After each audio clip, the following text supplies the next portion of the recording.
السلام علیکم ورحمۃ اللہ وبرکاتہ۔ الحمد للہ رب العالمین والصلاة والسلام علی سید الانبیاء والمرسلین وعلی آلہ الطیبین الطاہرین واصحابہ الاکرمین اجمعین، اما بعد۔ بزرگان ملت، برادران عزیز، یہ امت قیامت تک باقی رہنے والی امت ہے۔ اس امت میں حضور پاک علیہ الصلاۃ والسلام کے بعد کوئی اور نئے نبی آنے والے نہیں۔ یہ امت اب تک 14 صدیاں مکمل کر چکی۔ اب اس کے بعد کتنی صدیاں گزرنے والی ہیں، اس کا علم اللہ اور اللہ کے حبیب پاک علیہ الصلاۃ والسلام کو ہی ہے۔ لیکن حضور پاک علیہ الصلاۃ والسلام سے حضرت جبریل نے پوچھا کہ قیامت کب ہے، تو آپ نے جواب میں یہی فرمایا کہ تم بھی نہیں جانتے، میں بھی اتنا ہی جانتا ہوں کہ اس کا علم اللہ کو ہے، لیکن اس کی علامتیں بتلاتا ہوں۔ قیامت کب آئے گی اس کا تو وقت نہیں بتلایا گیا، لیکن قیامت کی علامتیں بتلائی گئی۔ میرے بزرگوں اور دوستو، کامیابی کے لیے 2 چیزوں کی ضرورت ہے، ایک محنت اور دوسرے محبت۔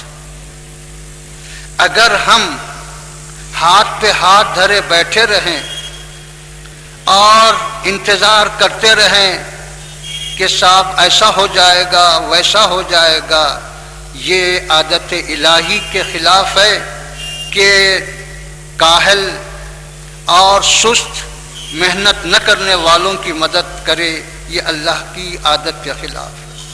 اللہ نے حکم دیا ہے کہ تم جد و جہد کرو، تم کوشش کرو، تم محنت کرو، میں تمہاری مدد کروں گا۔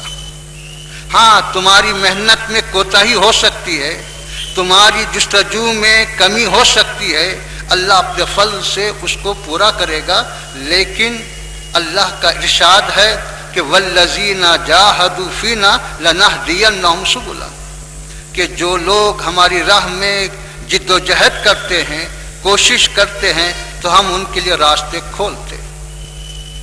چنانچہ حضرت عثمان غنی رضی اللہ تعالی عنہ کو جب خلیفہ بنایا گیا اور آپ پہلا خطبہ دیے، تو پہلے خطبے میں کوئی آپ نے لمبی چوڑی تقریر نہیں کی۔ حمد و صلاۃ کے بعد صرف ایک ہی جملہ فرمایا کہ ایھا الناس انتم لستم باحوج الی رجل قوال بل الی رجل فعال، کہ اے لوگو، تم کسی بولنے والے کے محتاج نہیں ہو، بلکہ محنت کرنے والے کی تم کو ضرورت ہے۔ تم محنت کی طرف توجہ کرو، کوشش کرو۔ تو میرے بزرگوں اور دوستو، سالار ملت کی زندگی ہو یا فخر ملت کی زندگی ہو، ان کی زندگیوں کو دیکھنے والے موجود ہیں اور قریب سے دیکھنے والے بھی موجود ہیں۔ وہ جانتے ہیں کہ انہوں نے کیا محنت کی اور کس طرح سے کوشش کی اپنی قوم کو اونچا کرنے کے لیے، اپنی قوم کو مصیبتوں سے اور دنیاوی مسائل سے بچانے کے لیے، اور اپنی قوم کو صحیح راستے پر ڈھالنے کے لیے۔ آپ جانتے ہیں کہ یہ دنیا ہمیشہ ایک رنگ بدلتی ہے اور اس کے اندر ہر وقت ایک نئے انقلابات آتے ہیں، اور اس وقت آپ عالم اسلام پر جو غور کر رہے ہیں، دیکھ رہے ہیں کہ وہاں کیا ہو رہا ہے، وہاں پیسے کی کمی نہیں ہے، وہاں مسلمانوں کی تعداد کی کمی نہیں ہے، وہاں دنیاوی اسباب کے لحاظ سے کسی اور چیز کی کمی نہیں ہے، لیکن سب کچھ رہتے ہوئے، سب کچھ ہوتے ہوئے اپنے ہی وطن میں مسلمان پرایا ہے، بے وطن ہے، بے سہارا ہے، کہ وطن ان کا ہے، دولت ان کی ہے، زمین ان کی ہے، سب کچھ ان کا ہے، لیکن سب کچھ ہونے کے باوجود بھی وہ دوسروں کے آگے محتاج بنا، دوسروں کے آگے وہ ہاتھ پھیلانے پہ مجبور ہے۔ تو میرے بزرگوں اور دوستو، یہ چیز ہمارے لیے باعث غور و فکر ہے کہ یہ حالات کیوں پیدا ہو رہے ہیں، اس کے اسباب کیا ہیں۔ دشمن اپنی سازش میں برابر لگا ہوا ہے، لیکن ہماری غفلت، ہماری کوتاہی یا ہماری جو ہے عدم فراست یا ہماری سیاست سے دوری، یہ اسباب ہیں کہ ہم آپس میں ایک دوسرے سے دست بگریباں ہو کر، ایک دوسرے کے مقابل ہو کر، ایک دوسرے کے خون کے پیاسے ہو کر دوسروں کو اپنے پر مسلط کر رہے ہیں، دوسروں کو اپنے مکان میں گھسنے کا موقع دے رہے ہیں۔ حضرت سیدنا عمر رضی اللہ تعالی عنہ سے واقعات جب ذکر کیے گئے کہ حضور پاک علیہ الصلوۃ والسلام نے یوں ارشاد فرمایا، تو یہ فتنوں کا جو دروازہ ہے، تو پوچھا کہ یہ کھولا جائے گا یا توڑا جائے گا؟ تو بولے توڑا جائے گا۔ تو آپ نے فرمایا کھولا جاتا تو بند کیے جانے کی توقع تھی، اب توڑا گیا ہے، اس کو جوڑ نہیں سکتے، اس کو بند نہیں کر سکتے۔ تو میرے بزرگوں اور دوستو، ہم کو سارے عالم اسلام پہ خیر نظر ڈالنا ہے، لیکن جیسا کہ بزرگوں نے کہا، اپنے گھر کی فکر کرنا ہے، اپنے ماحول کی فکر کرنا ہے، اور اپنے آپ کی، اپنی اولاد کی، آنے والی نسلوں کی فکر کرنا ہے کہ ہم ان کو کس طرح سے یہ دنیاوی حالات سے اور یہ دنیاوی سازشوں سے بچا سکتے ہیں۔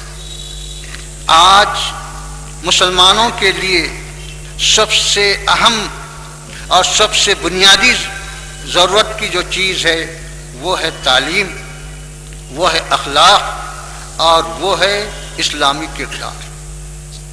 اگر مسلمان اپنے پاس سب کچھ رکھے اور ان نعمتوں سے محروم ہو تو دوسرے جاہل قوموں میں اور مسلمان میں کوئی فرق نہیں ہے۔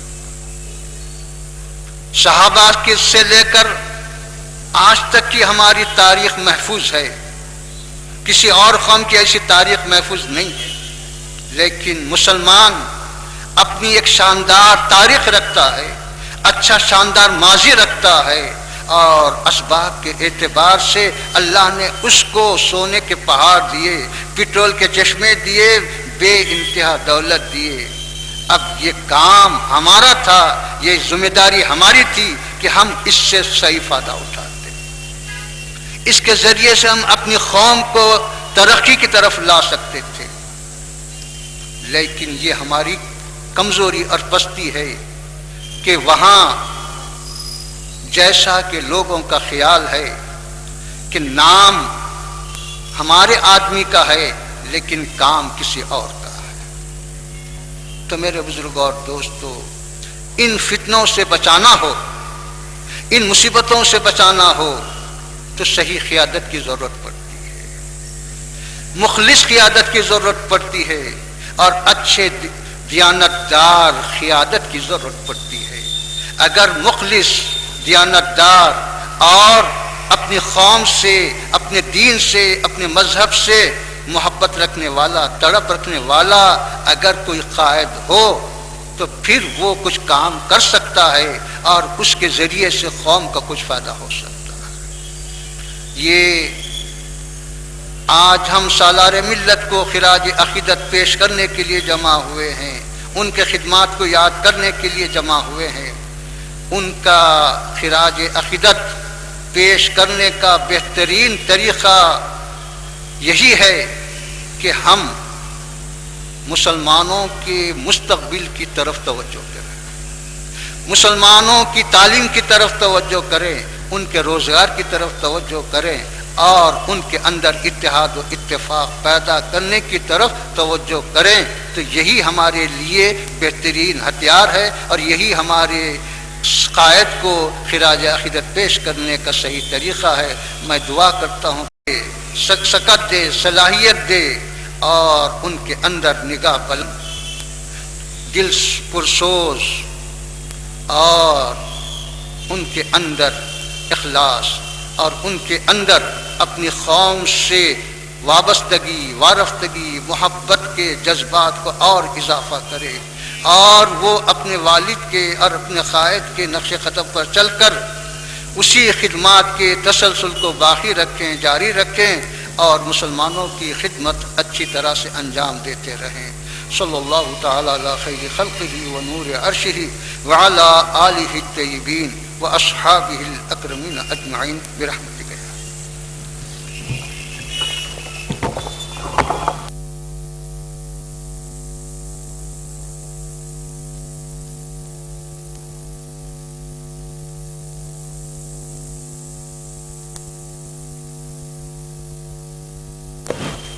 عالی جناب سید احمد پاشا قادری صاحب، معتمد عمومی کل ہند مجلس اتحاد المسلمین و معزز رکن اسمبلی سے گزارش کی جاتی ہے کہ سالار ملت علیہ رحمہ کو خراج عقیدت پیش کریں۔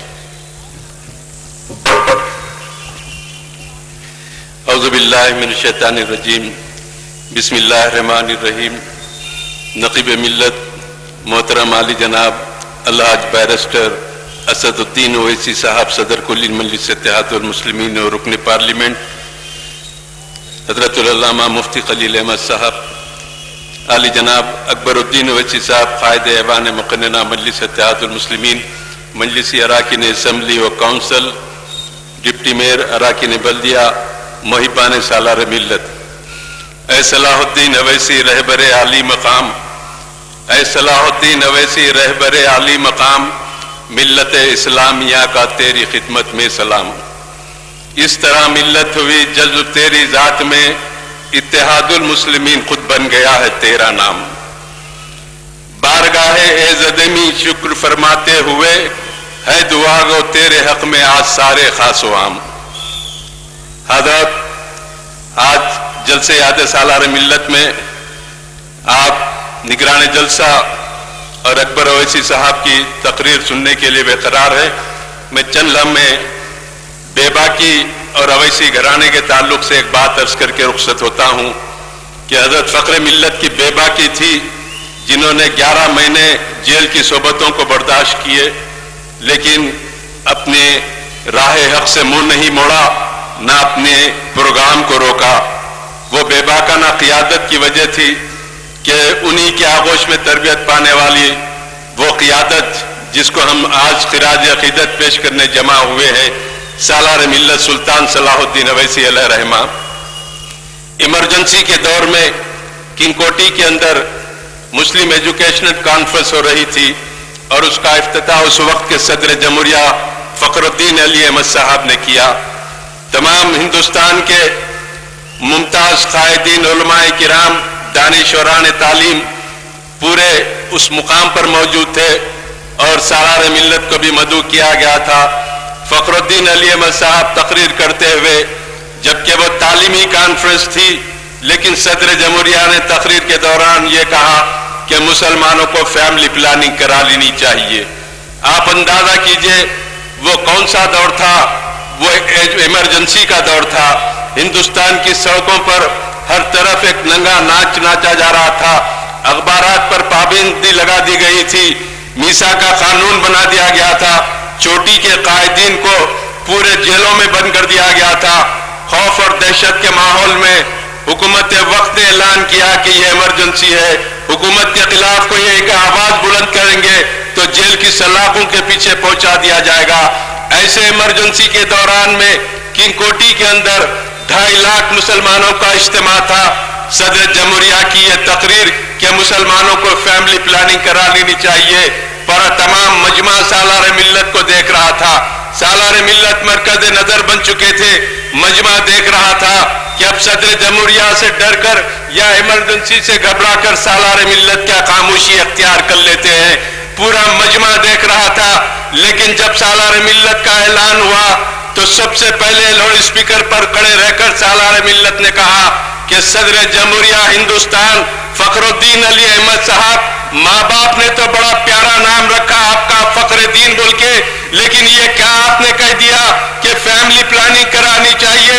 ارے آپ ہندوستان کے صدر جمہوریہ ہوں گے لیکن فتووں کی مشین گن چلانے کا آپ کو کوئی اختیار نہیں ہوتا، اور یہ مسئلہ مسلمانوں کے علماء کرام سے وابستہ ہے. آپ کو حق نہیں پہنچتا کہ فیملی پلاننگ پر آپ مذہبی معاملات میں مداخلت کریں. پورے مجمع میں سکتہ طاری تھا اور قائدین دیکھ رہے تھے کہ سالار ملت کی بے باکی کہ صدر جمہوریہ کے سامنے ایمرجنسی کے دوران میں انہی کے سامنے ان کا جواب دیا گیا. سارا مجمع نعرے تکبیر اور سالار ملت زندہ باد کے نعرے لگانے لگا. سالار ملت کی بے باکی کو تمام مسلمانوں نے خراج تحسین پیش کیا. سالار ملت نے پرواہ نہیں کی کہ ایمرجنسی ہے، اور اس وقت چیف منسٹر منگل راؤ صاحب تھے. بعد میں لوگوں نے جا کر شکایت کی اور کہا کہ اویسی صاحب ایمرجنسی میں صدر جمہوریہ کے جواب دیے ہیں، ان کو جیل میں ڈال دو. تو سالار ملت نے کہا کہ میں جیل سے ڈرنے اور گھبرانے والا نہیں ہوں. وہ بے باک قائد جو ہمیشہ اقتدار وقت کی آنکھوں میں آنکھیں ڈال کر بات کرتا رہا، وہی بے باکی تھی جو فخر ملت کی تھی، وہی بے باکی سالار ملت کی تھی، اور وہی بے باکی نقیب ملت کی ہے. آپ بتائیے، میں دعوے کے ساتھ کہتا ہوں کہ ہندوستان کی پارلیمنٹ میں کون ہے مسلمانوں کی ترجمانی کرنے والا؟ کون ہے بے باکی کے ساتھ آواز بلند کرنے والا؟ میرا نقیب ملت ہے جو ایوان پارلیمنٹ میں کھڑے رہ کر کہا کہ ہندوستان میں اس وقت کوئی جنگلی جانور ہے تو اس جانور کا نام نریندر مودی ہے. اس جانور کا نام نریندر مودی ہے. یہ کس نے کہا؟ پورے بی جے پی کے ایم پیز کھڑے رہ گئے کہ یہ کیا کہہ رہے ہیں اویسی صاحب، ہمارے چیف منسٹر کو جنگلی جانور کہہ رہے ہیں. لیکن اسد الدین اویسی صاحب نے وہ بے باکی کا مظاہرہ کیا. سارا قومی پریس دیکھتا رہ گیا کہ کتنی بے باکی اور جرأت کے ساتھ کہا کہ ہندوستان کا سب سے بڑا جنگلی جانور اگر اس وقت کوئی ہے تو گجرات کا چیف منسٹر نریندر مودی ہے. کیا کوئی ایسی بے باکی ایوان اسمبلی ایوان پارلیمنٹ میں پیش کر سکتے ہیں؟ ارے اعتراضات کرنے والے، تنقیدیں کرنے والے، جھوٹی خبریں شائع کرنے والے، تمہارے اندر یہ بے باکی کہاں ہے؟ حکومت وقت کے سامنے کھڑے رہ کر جب بولنے کا وقت آتا ہے تو تم پیٹھ بتا کے چلے جاتے ہو، بلکہ شاہی دربار کے اندر غلامی کرتے ہوئے نظر آتے ہیں. یہ بے باکی ورثے میں ملی نقیب ملت کو، اور یہی بے باکی اکبر الدین اویسی صاحب کو بھی ملی جو فروری 2011 کے بجٹ سیشن میں 4 دن تک اسمبلی کو چلنے نہیں دیا. مسئلہ کیا تھا؟ مسئلہ یہ تھا کہ تلنگانہ کے اندر جو ہنگامے ہوئے وہاں کے بچوں کے اوپر سے مقدمات اٹھا لیے جائیں.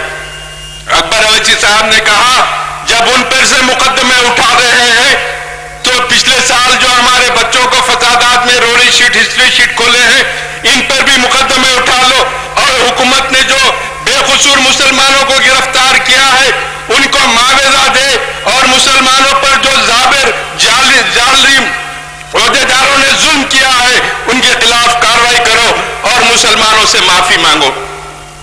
2011 فروری کا بجٹ سیشن آندھرا پردیش کے مسلمانوں کے لیے ایک تاریخی سیشن تھا. ایوان اسمبلی کی تاریخ شاہد ہے ہندوستان کی کسی اسمبلی میں کسی چیف منسٹر نے کھڑے ہو کر مسلمانوں سے معافی نہیں مانگی. اکبر اویسی صاحب کے اصرار پر، ہنگامے پر چیف منسٹر کرن کمار ریڈی نے کھڑے رہ کر معافی مانگا اور کہا کہ یقیناً ہمارے پولیس سے زیادتی ہوئی ہے، ہم ایکشن لیں گے اور مسلمانوں سے معافی مانگیں گے. معافی مانگا اسمبلی کے اندر. بڑے بڑے مدبرہ، بڑے قلم میں طاقت کا مظاہرہ کرنے والے اس وقت کوئی نہیں تھا. ارے اکبر اویسی کی صحیح تقریر کو کوئی اخبار شائع نہیں کیا. اب کہتے ہیں کہ مکہ مسجد کے مظلومین کی کوئی مدد نہیں کرتا. سب سے پہلے ایوان اسمبلی میں اس مسئلے کو اٹھانے والے قائد مقننہ اکبر الدین اویسی صاحب تھے۔ میرے عرض کرنے کا مقصد یہ ہے کہ یہ بے باکی ورثے میں ملی ہے۔ کسی حکومت وقت سے، کسی اقتدار وقت سے ڈرنے اور گھبرانے والے قائدین نہیں ہیں، ہمیشہ بے باکی کا مظاہرہ کرتے ہیں اور آپ کے مسائل جو حکومت سے مقابلہ کرتے چلے جاتے ہیں اور اللہ کے فضل و کرم سے کامیابی حاصل ہو جاتی ہے۔ بتائیے آج کتنے جھوٹی خبروں کے ذریعے مسلمانوں کو منتشر کیا جاتا کہ ایسا نہیں ہوا، ایسا نہیں ہوا۔ بڑے بڑے لوگوں نے اقرار کیا کہ حکومت نے معذرت خواہی کی مسلمانوں سے، اور اس کے بعد لوگوں کے ذہن میں آیا کہ قیادت اس کو کہتے ہیں۔ سالار ملت علیہ رحمہ کی شخصیت یقیناً ایسا قائد صدیوں میں پیدا ہوتا ہے جو بہت دیر سے نہیں، دیکھ کے لوگوں کو ان کے مسائل سے واقفیت حاصل کر کے ان کے دل میں جو بات ہے اس کی ترجمانی کرنے والی قیادت جو تھی وہ سلطان صلاح الدین اویسی صاحب کی تھی۔ سالار ملت کے بے شمار کارنامے، وقت نہیں کہ میں تفصیل کے ساتھ آپ کو بیان کروں، صرف اتنا عرض کروں گا کہ سالار ملت سلطان صلاح الدین اویسی جس کی قیادت نے 51 سال تک مسلمانوں کی قیادت کی اور مسلمانوں کو سیاسی شعور مسلمانوں میں بیدار کیا، جیل کی صحبتوں کو برداشت کیا، مقدمات لگائے گئے، الزامات لگائے گئے، لیکن وہ مرد مجاہد اپنے پائے استقامت میں ان کے کبھی لغزش نہیں آئی، وہ آگے بڑھتے چلے گئے۔ لوگوں کے دلوں پر قبضہ تھا، جو دلوں کو فتح کر لے وہی فاتح زمانہ۔ سالار ملت کی شخصیت اس مصداق کی ہے۔ بہرحال میں آپ سے رخصت ہوتے ہوئے اللہ تعالیٰ سے دعا کروں گا کہ پروردگار سالار ملت کے درجات میں بلندی عطا کرے، ان کے قبر کو نور سے منور فرما دے۔ پروردگار ہم کو توفیق دے کہ ہم سالار ملت کے مشن کو ہم آگے بڑھاتے جائیں اور اس مجلس اتحاد المسلمین کی کامیابی اور ترقی کے لیے ہم کام کرتے جائیں۔ وآخر دعوانا الحمدللہ رب العالمین۔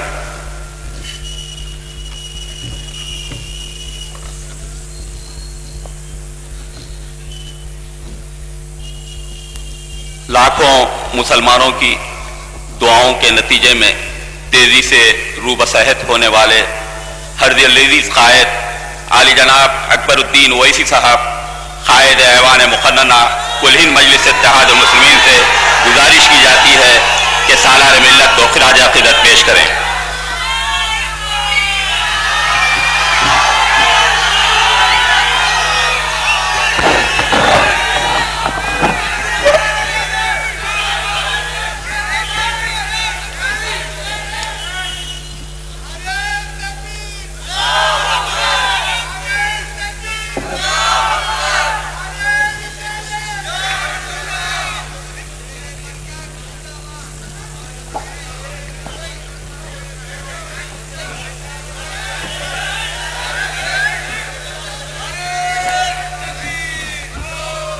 اعوذ باللہ من الشیطان الرجیم، بسم اللہ الرحمن الرحیم۔ سہ نشین پہ تشریف فرما نقیب ملت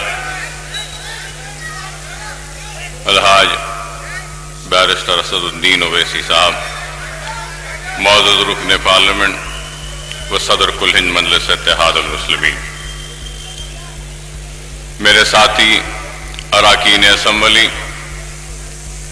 اراکین قانون ساز کونسل، اراکین بلدیہ، قائدین مجلس، سننے والے بزرگوں، نوجوان ساتھیوں اور گھروں میں بیٹھ کر سننے والی میری عزت امام پردہ نشین ماں اور بہنوں، حضرات، آج کا جلسہ سالار محترم کی 30ویں برسی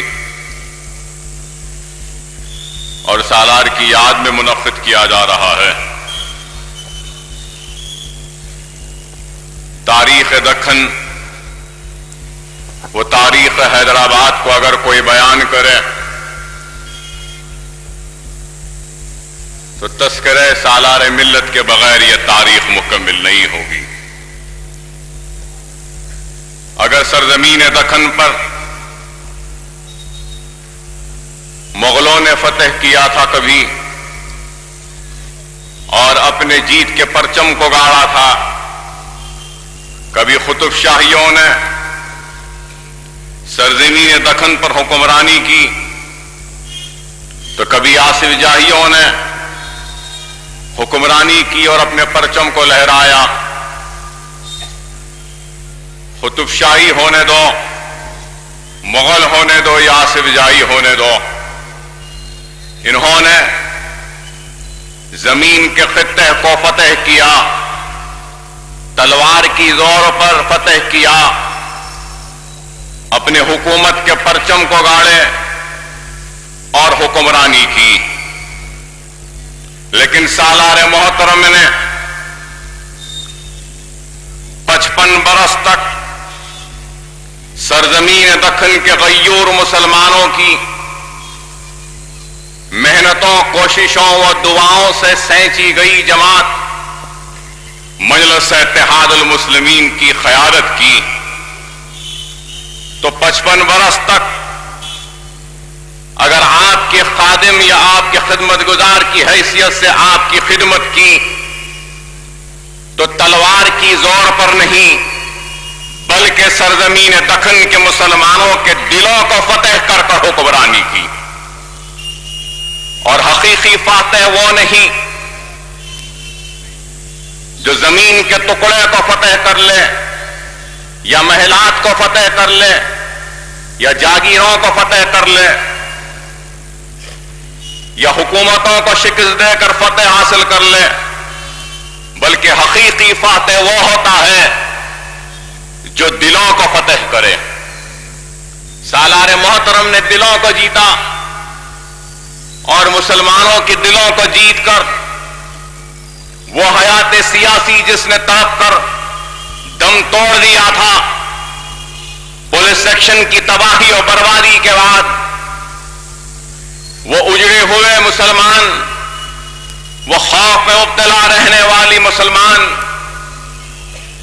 کوئی دلوں میں خوف کو دور کیا، ایک نئے عزم و ارادے کو پیدا کیا۔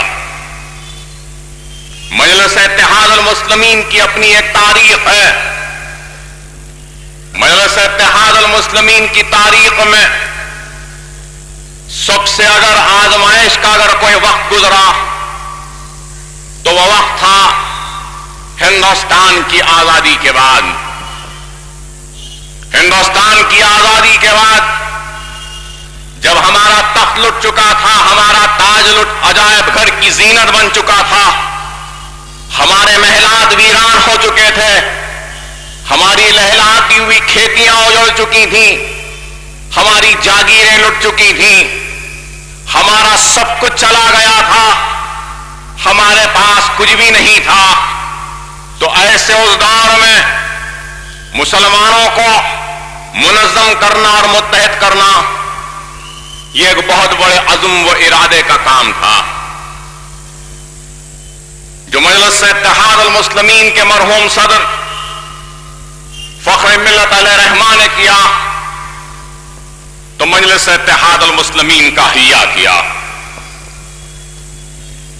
احیا کیا تو اس کا نتیجہ یہ ہوا کہ 11.5 مہینے جیل کی صحبتوں کو برداشت کرنا پڑا۔ جب فخر ملت علیہ رحمٰ کو گرفتار کیا گیا رات کی تاریکی میں، تو چنچل گڑا جیل کو روانہ ہونے سے پہلے اپنے نوجوان فرزند سلطان صلاح الدین اویسی کو مجلس اتحاد المسلمین کا کارگزار صدر نامزد کر کے جاتے ہیں۔ وہ نوجوان جو علی گڑھ میں لا کی تعلیم حاصل کر رہا تھا، وہ نوجوان جو سیاست سے ناواقف تھا، وہ نوجوان جس کی کھیلنے اور کودنے کی عمر تھی، نوجوانی کے عالم میں اتنی بڑی ذمہ داری کھانوں پر آ جاتی ہے تو وہ نوجوان سالار ملت اپنے کام کا آغاز کرتے ہیں، اور جب آگے بڑھ کر نکلتے ہیں تو مجلس اتحاد المسلمین کا نہ کوئی دفتر تھا، نہ مجلس کوئی وزراء تھے، نہ مجلس کے کوئی اراکین اسمبلی تھے، نہ مجلس کے کوئی اراکین بلدیہ تھے، نہ مجلس کے پاس کوئی لاکھوں روپیہ بینک میں اکاؤنٹ میں تھا، کچھ بھی نہیں تھا مجلس اتحاد المسلمین کے پاس۔ جدوجہد کا آغاز کیا، محنتوں و کوششوں کا آغاز کیا تو لوگ تنقید کرنے لگے جیسے آج بھی مجلس پر لوگ تنقید کرتے ہیں۔ اس وقت بھی تنقیدیں کی اور کہا کہ کیا ضرورت ہے مجلس اتحاد المسلمین کی۔ میں ان لوگوں کا نام لینا نہیں چاہتا جن لوگوں نے کہا تھا کہ کیا ضرورت ہے مجلس کی، کیونکہ ان میں سے کوئی بھی اب بقید حیات نہیں، اور یہ تک کہا کہ مجلس اتحاد المسلمین کو کیا بس نہیں ہے کہ لاکھوں مسلمانوں کو کٹوا دیا پولیس سیکشن کے نام پر؟ کیا آپ صلاح الدین اویسی و عبد الواحد اویسی کیا بچے کچے مسلمانوں کو بھی کٹانا چاہتے ہیں؟ کیا کافی نہیں ہمارے محلات لٹ چکے؟ کیا کافی نہیں ہماری جاگیریں لٹ چکی؟ کیا کافی نہیں کہ ہمارے خزانے لٹ چکے؟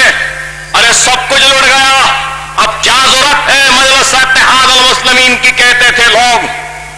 اور مجلس اتحاد المسلمین کی صدارت کے لیے جب ہر ایک کو آواز دی تو کوئی آگے بڑھ کر نہیں آئے۔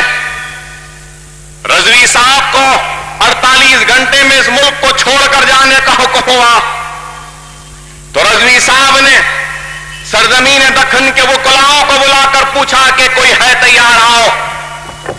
بڑے بڑے دانشوروں کو بلایا، ان لوگوں کو بھی بلایا جو دور آصف جائی میں مجلس اتحاد المسلمین جب تھی جماعت تو اس وقت جو وزراء کے عہدوں پر بھی بیٹھے تھے ان کو بھی بلایا گیا، لیکن کسی نے بھی مجلس کی صدارت لینے کو رضامندی کا اظہار نہیں کیا۔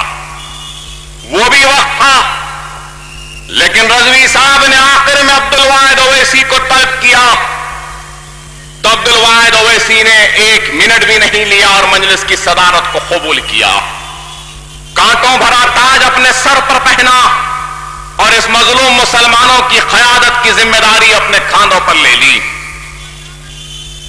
اس وقت کوئی نہیں آئے اور بعد میں جب مجلس نے کام شروع کیا تو الزام لگا کیا اب اور مسلمانوں کو کٹاؤ گے یا ان کو مارو گے؟ مجلس نے اپنی جدوجہد کا آغاز کیا، محنت کی، کوشش کی، عوام کے درمیان میں رہی مجلس اتحاد المسلمین۔ اور وہ بھی ایک وقت تھا جب مجلس اتحاد المسلمین کے جلسے ہوا کرتے تھے تو مجلس کے جلسوں میں سننے والا کوئی نہیں ہوتا تھا، شطرنجیاں بچھی ہوتی تھیں، کرسیاں تھیں، کوئی بیٹھنے کو تیار نہیں ہوتا تھا، مجلس کے ڈائس سجے سجائے ہوتے تھے، کوئی بیٹھنے والا نہیں ہوتا تھا، مجلس کے جلسوں میں کوئی لائٹ دینے والا بھی نہیں ہوتا تھا۔ ارے آج مجلس کے جلسوں میں ہزاروں و لاکھوں کی تعداد میں لوگ شریک ہوتے ہیں، مجلس کے جلسے میں ڈائس پر اسٹیج پر بیٹھنے کے لیے رساکشی ہوتی ہے اور بیٹھنے والے زیادہ ہیں اور کرسیاں کم ہوتی ہیں۔ اور مجلس اتحاد المسلمین کے جلسوں میں آج لائٹ دینے کے لیے کوئی آگے دوڑتا ہے تو کوئی کچھ اور دینے، کوئی پانی پلانے، کوئی چائے پلانے کے لیے، لیکن وہ بھی ایک وقت تھا جب کوئی نہیں تھا نہ سننے والا، کوئی نہیں تھا جلسوں میں مخاطب کرنے والا، کوئی نہیں تھا ان جلسوں میں لائٹ دینے والا، ان ڈائسوں پر بیٹھنے والا۔ ارے باپ تقریر کرتا تھا تو بیٹا سامعین میں بیٹھ کے سنتا تھا، بیٹا تقریر کرتا تو باپ سامعین میں بیٹھ کر سنتا تھا۔ یہ مجلس اتحاد المسلمین تھی تو لوگ کہتے تھے دیوانوں اور باپ اور بیٹے کی جماعت مجلس اتحاد المسلمین ہے۔ ارے ایسی جدوجہد، ایسی محنت کے لائٹ نہیں ہوتی تو فخر ملت علیہ رحمہ اللہ ان کی قبر کو نور سے بھر دے کہ عوام میں ٹہلتے ہوئے تقریر کرتے ہیں۔ ارے آج ہم بھی تقریر کرتے ہیں، تھوڑی سی ہلچل آ جائے تو ہمارا تسلسل بگڑ جاتا ہے، تھوڑی سی آوازیں آ جائیں تو ہم کیا مخاطب کر رہے ہیں بھول جاتے ہیں۔ لیکن وہ بھی کیا مقرر اور کیا قیادت تھی کہ ٹہل رہے ہیں، ٹہلتے ہوئے تقریر کر رہے ہیں۔ ارے ایسا وقت تھا 2 سے 3، 3 سے 4 ہوئے، 4 سے آگے بڑھے، ہزاروں کی تعداد میں یہ کارواں بنتا گیا، جدوجہد کرتے گئے، آگے بڑھتے گئے، اور اس کا نتیجہ یہ ہوا کہ مجلس اتحاد المسلمین نے اپنا خود کا دفتر حاصل کیا، دارالسلام کو حاصل کیا۔ سالار ملت کی کوششوں و کاوشوں اور عبدالواحد اویسی کی قانون سازی اور قانونی جدوجہد و محنت، وہ مضبوط قیادت کا نتیجہ کہ دارالسلام حاصل ہوا۔ ارے دارالسلام آج ہمارے پاس صرف حیدرآباد میں ہے۔ اے نوجوانوں، شاید تم نہیں جانتے، سرزمین دکن کے ہر ضلع کے ہیڈ کوارٹر میں دارالسلام تھا۔ جس طریقے سے حیدرآباد میں دارالسلام آج ہے، اس طریقے سے اورنگ آباد میں بھی تھا، مراٹھواڑہ میں تھا، تلنگانہ میں تھا، ہر ضلع ہیڈ کوارٹر میں دارالسلام تھا، مجلس کا دفتر تھا۔ لیکن سب کچھ چلا گیا، سب کچھ ہمارے ہاتھوں سے چلا گیا۔ اس دارالسلام کی جنگ لڑی، کون کون اس میں فریق بنے میں وہ بھی کہنا نہیں چاہتا، پرانے زخموں کو کھروچنا نہیں چاہتا۔ کون کون فریق بنے، کون کون دعوے پیش کرے دارالسلام کے لیے، کیسی کیسی تکالیفیں ہوئی، کیسی کیسی مصیبتیں ہوئی۔ کوئی کہنے لگا دارالسلام ہمارا ہے، ہم کو دے دو۔ کوئی کہنے لگا کہ ہم کام کر رہے مسلمانوں کا، ہم کو دارالسلام دے دو۔ کوئی کہنے لگا کہ حقیقی مجلس ہماری ہے، ہم کو دارالسلام دے دو۔ تو ہم یہی کہنے لگے کہ دارالسلام مسلمانوں کی امانت ہے، اس کو مسلمانوں کو دے دو، مسلمانوں کی جماعت مجلس اتحاد المسلمین ہے، اس کو دے دو۔ مقدمہ ہوا، مقدمہ لڑتے گئے، اور پھر مقدمے میں کامیابی ملی تو دارالسلام ہم کو ملا۔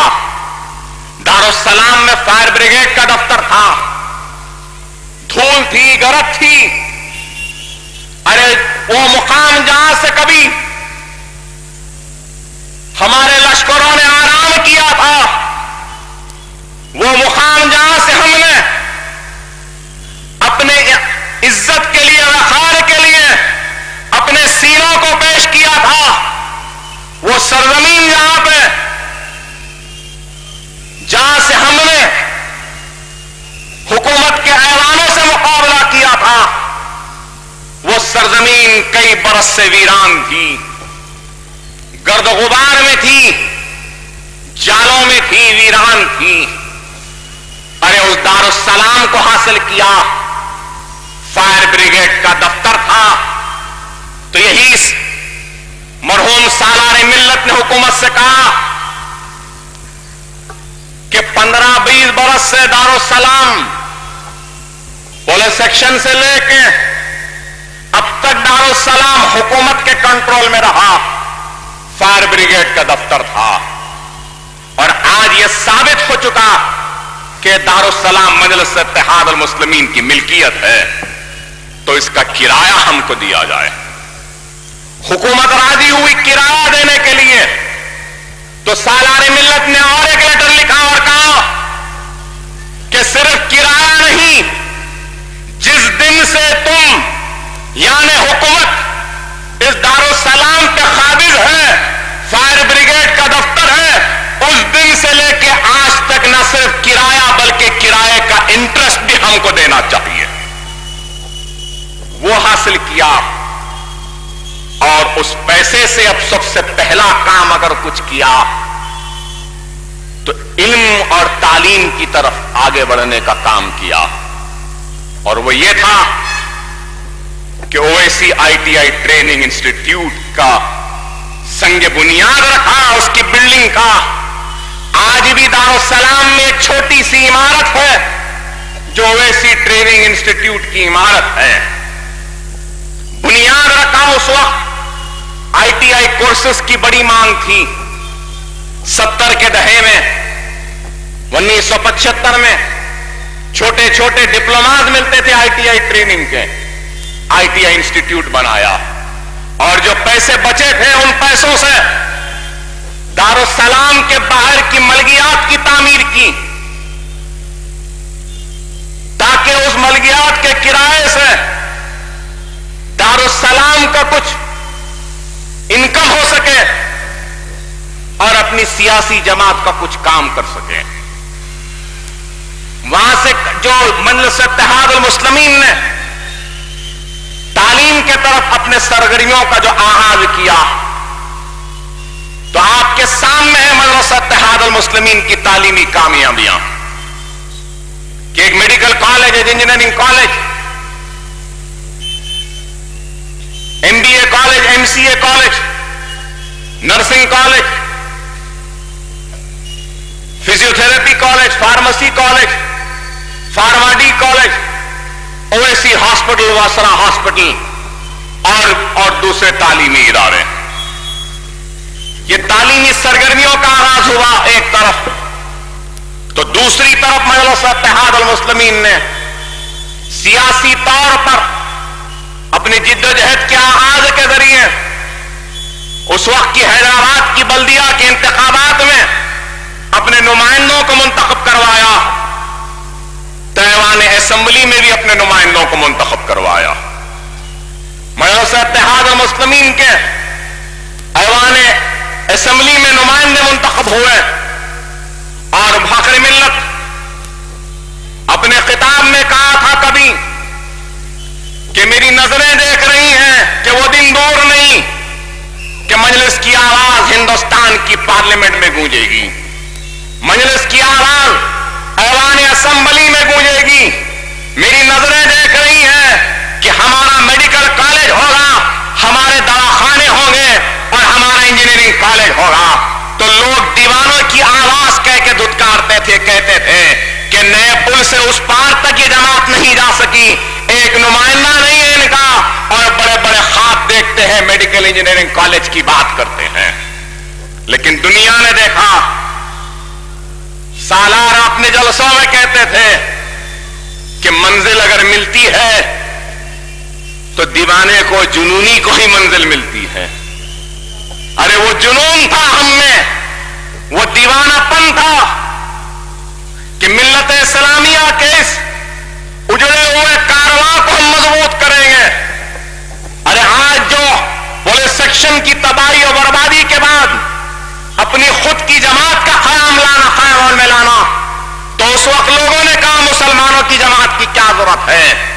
ارے 55 برس پہلے مجلس اتحاد المسلمین نے کہا کہ ہندوستان میں ہماری اپنی جماعت ہونی چاہیے، اور آج 55 برس 60 برس کے بعد آج ہندوستان کہہ رہا ہے کہ ہاں مسلمانوں کی جماعت ہونی چاہیے۔ جس بات کا احساس ہم نے پہلے کیا، ہندوستان نے 60 برس بعد اس بات کو محسوس کیا۔ یہی فرق ہے مجلس اتحاد المسلمین کی قیادت اور سیاست میں اور ہندوستان کی،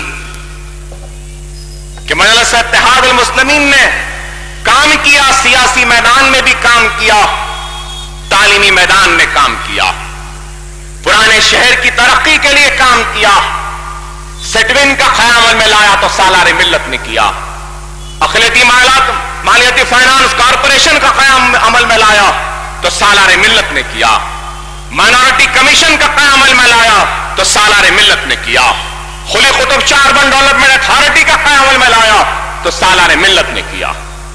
ایسے کتنے کام ہیں کہ سالار ملت کی کارکردگی اور مجلس اتحاد المسلمین کی کامیابیوں کو بیان کروں تو ساری رات گزر جائے گی اور مجلس اتحاد المسلمین کے کارناموں کا میں ذرہ برابر بھی حق نہیں ادا کر سکوں گا کہ کتنا کام کیا، کیسے کام کیا، کہ دواخانوں کی تعمیر کی، مسلمانوں کے دلوں سے خوف کو مٹایا، حیدرآباد جبھی بھی فسادات کی لپیٹ میں آتا تو سب سے پہلے فسادات کے پریشان حال مسلمانوں کے درمیان میں رہنے والی شخصیت کا نام سالار ملت تھا۔ کبھی سبزی منڈی کا فساد ہوا تو پہنچنے والے کا نام سالار ملت، علی آباد سید علی چبوترے میں فساد ہوا تو پہنچنے والے کا نام صلاح الدین اویسی، نور خان مزار میں فساد ہوا تو پہنچنے والے کا نام صلاح الدین اویسی، نظام آباد میں فساد ہوا تو پہنچنے والے کا نام صلاح الدین اویسی، عادل آباد جل رہا ہے تو پہنچنے والے کا نام سالار ملت، ارے بھینسا جل رہا ہے تو پہنچنے والے کا نام سالار ملت، گنٹور کا مسلمان آواز دے رہا ہے تو پہنچنے والے کا نام سالار ملت، محبوب نگر کا مسلمان آواز دے رہا ہے تو پہنچنے والے کا نام سالار ملت، تارے پٹری کا مسلمان آواز دے رہا ہے تو پہنچنے والے کا نام صلاح الدین اویسی۔ ارے آندھرا پردیش کو تو چھوڑو، علی گڑھ مسلم یونیورسٹی کا ایجیٹیشن ہوا تو سارے ہندوستان میں سب سے زیادہ علی گڑھ مسلم یونیورسٹی کے تحفظ کے لیے، اس کے مقام کے لیے اگر لڑنے والی شخصیت کا نام تھا تو وہ سلطان صلاح الدین اویسی تھا۔ کہاں کہاں کدھر کدھر نہیں پہنچتے گئے، لیکن ان کی زندگی میں بھی منافقوں نے ان کو برابر تکلیف پہنچاتے رہے تو سازشی ذہنوں نے سازشیں کرتے رہے تو غداروں نے غداریاں بھی کی، لیکن سازش کی پرواہ نہیں کیے، غداروں کی غداری کی پرواہ نہیں کی، ساتھ چھوڑ کر جانے والے ساتھیوں کی فکر نہیں کی، اگر صرف فکر کی تو مسلمانوں کی کس طریقے سے خدمت کی جائے اس کی فکر کی، اقتدار کی پرواہ نہیں کی، صرف کام کرتے گئے اور ایسا کام کیا کہ رہتی دنیا تک آپ نہیں رہیں گے، ہم نہیں رہیں گے، لیکن دارالسلام آباد رہے گا اور دارالسلام سے تا قیامت تک نعرہ تکبیر اللہ اکبر کی صدا گونجتی رہے گی اور مسلمانوں کی خدمت کرنے والی جماعت مجلس اتحاد المسلمین ہی رہے گی۔ اتنا کام، ایک طرف تعلیمی میدان میں یہ کارنامے، دوسری طرف ایوانوں میں ٹھہر کر یہ کام۔ ارے مجھے یاد ہے ہمارے بچپنے میں سالار ملت ایوان اسمبلی میں کھڑے ہو جاتے ہیں تو آج بھی لوگ کہتے ہیں کہ اکبر صاحب، ناصر صاحب نہ آپ کوئی بھی سالار کے ٹکر کے برابر کی تقریر نہیں کر سکتے ایوان اسمبلی میں جو سالار ملت کرتے تھے، کہ سناٹا طاری ہو جاتا تھا ایوان اسمبلی میں، لوگ، آفیسر، بڑے بڑے منسٹر، ایم ایل اے، سب میں ایک سناٹا طاری ہوتا تھا جب جب سالار محترم مخاطب کرتے تھے۔ ایوان اسمبلی میں وہ کام تھا کہ آج بھی ایوان اسمبلی کے ریکارڈ اٹھا کر دیکھیے کہ اگر آج اکبر الدین اویسی ایوان اسمبلی میں کھڑے ہو کر تقریر کرتا ہے تو آج بھی ایوان اسمبلی میں سالار ملت کے ریکارڈز کو، ان کے تقاریر کو پڑھ کر ان کے الفاظ کو دہراتا ہے اور اسی انداز میں اور اسی الفاظ کو ادا کرتے ہوئے ایوان اسمبلی میں تقریر کرتا ہے کہ آج اتنا مواد آج بھی سالار کے تقاریر سے ملتا۔ ایوان اسمبلی میں سیاسی میدان میں، تعلیمی میدان میں، معاشی میدان میں، اقلیتی فائنانس کارپوریشن ہو یا پھر دارالسلام کوآپریٹو بینک کا قیام ہو، آپ بتائیے کتنے بینک نہیں ڈوبے؟ واسوی بینک ڈوب گیا، پروڈنشل پروڈینشیل بینک ڈوب گیا, چار مینار بینک ڈوب گیا, آسن زوبی آئے تھے وہ ڈوب گئے, سعید بھائی الفلاح آئے تھے وہ بھی لوٹ کے چلے گئے. کئی لوگ آئے جو ہمارے سرمایہ کو, مسلمانوں کی محنت کی کمائی ہوئی پونجی کو لوٹ کر چلے گئے یا اس کو ڈبا دیے, لیکن مسلمانوں کی ایک ایک محنت سے کمائی گئی ایک ایک پیسے کی حفاظت کی ہے تو مجلس اتحاد المسلمین نے دارالسلام کوآپریٹو بینک کے ذریعے کی ہے. کہ کس طریقے سے مضبوط بنیاد رکھی دارالسلام کوآپریٹو بینک کی کہ کئی بینک ختم ہو گئے لیکن دارالسلام بینک ختم نہیں ہوا. دارالسلام بینک آج بھی قائم ہے, اپنا کام کر رہا ہے. ارے مجلس اتحاد المسلمین نے آپ کے سرمایہ کی حفاظت کی تو مجلس اتحاد المسلمین نے آپ کے گھروں کی حفاظت کی. مجلس نے آپ کے سرمایہ کے ذریعے بے روزگاروں کو روزگار دیا تو مجلس اتحاد المسلمین نے فسادات میں ہماری ماں اور بہنوں کی اپنے اتحاد کی طاقت کے ذریعے ان کی عصمت و آبرو کی حفاظت کی. مجلس نے اگر اتنا کام کیا, تعلیم کے میدان میں ہو, صحت کے میدان میں ہو, معاشی میدان میں ہو, سیاسی میدان میں ہو, یہ سب کچھ اگر ممکن ہوا ہے, چاہے وہ میڈیکل کالج ہو, انجینئرنگ کالج ہو, اویسی ہاسپٹل ہو, اسرا ہاسپٹل ہو, دارالسلام بینک ہو یا اور مجلس کے کوئی بھی کامیابیاں ہوں, یہ سب کچھ ممکن ہوا تو صرف اور صرف حیدرآباد کے غیور مسلمانوں کی وجہ سے, ایمان والے مسلمانوں کی وجہ سے, آپ کے اتحاد کی وجہ سے ہوا. اگر آپ کا اتحاد نہ ہوتا, آپ کا اعتماد نہ ہوتا, آپ کا بھروسہ نہ ہوتا اور سالار ملت و فخر ملت کی آواز پہ لبیک نہ کہتے تو یہ سب کچھ ممکن نہیں ہوتا. اگر آج ہم سالار ملت کو خراج عقیدت پیش کر رہے ہیں تو میں سمجھتا ہوں کہ سالار کے ساتھ ساتھ غیور مسلمانوں کو بھی ہم کو خراج عقیدت پیش کرنا ہوگا جو آج ہمارے درمیان میں نہیں. ارے آج تو کئی موٹریں دکھتی ہیں دارالسلام میں, مجلس کے جلسوں میں, لیکن ہم نے ہمارے بچپنے میں دیکھا ہے دارالسلام کو ایک یا دو موٹر رہتے تھے دارالسلام میں اور باقی پورے سائیکلاں ہوتی تھیں. ہم ہمارے بچپنے میں دارالسلام کے وسیع میدان میں سائیکل چلانا سیکھتے تھے, کوئی گاڑیاں یا کوئی موٹر سائیکل نہیں ہوتی تھی. ارے آج دارالسلام میں الحمدللہ ایک بھی سائیکل نہیں دکھ رہی, سارے چار پہیے والے یا موٹر سائیکل دکھ رہی ہے. پھر بھی لوگ بولتے ہیں مجلس کیا کری. ارے آج مجلس اتحاد المسلمین نے اگر ماضی میں یہ کام کیا ہے تو موجودہ دور میں بھی مجلس اتحاد المسلمین نے کام کیا. مجلس اتحاد المسلمین صرف سیاسی باتیں یا جذباتی تقاریریں نہیں کرتی, بلکہ مجلس اتحاد المسلمین نے ٹھوس کام کیا ہے. اور مجلس اتحاد المسلمین نے ایسا کام کیا ہے کہ جو کام کسی نے نہیں کیا. مجلس اتحاد المسلمین نے حالیہ عرصے میں جو مجلس اتحاد المسلمین کی کارکردگیاں ہیں, اگر اس کو بیان کرو تو اس کے لیے خود بھی کئی گھنٹے لگ جائیں گے کہ کس طریقے سے مجلس نے کام کیا. اعلان اسمبلی میں, سالار محترم کی زندگی میں, نرسمہا راؤ کے موت کے وقت مجلس اتحاد المسلمین کا کارنامہ آپ کے سامنے ہے. پھر اس کے بعد میں مجلس اتحاد المسلمین نے اعلان اسمبلی میں کس طریقے سے آپ کی نمائندگی کی آپ کے سامنے ہے.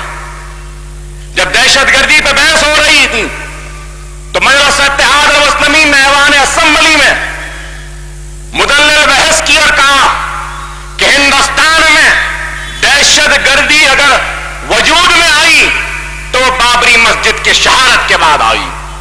کوئی ماں اپنے کوکھ سے دہشت گرد کو پیدا نہیں کرتی,